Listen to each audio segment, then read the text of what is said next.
আমি শুয়ে আছি, দেখো এক্ষুনি চলে আসবে এখানে। ওরা আমি এখানে দিয়ে দিয়েছি, দেখো এক্ষুনি চলে আসবে, আমাকে দেখলেই চলে আসবে।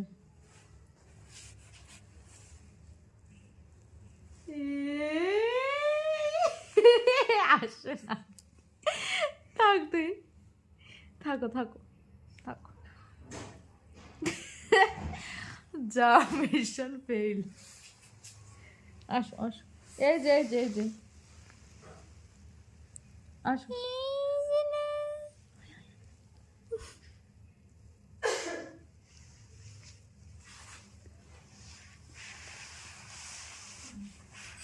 কি এর ভিতরে যেতে হবে? দেখি এর ভিতরে যাস না, ওর ভিতরে যাস। নে আর জ্বালাস না আর। দেখ হাতে হাতের উপরে উঠে গেল, এই যে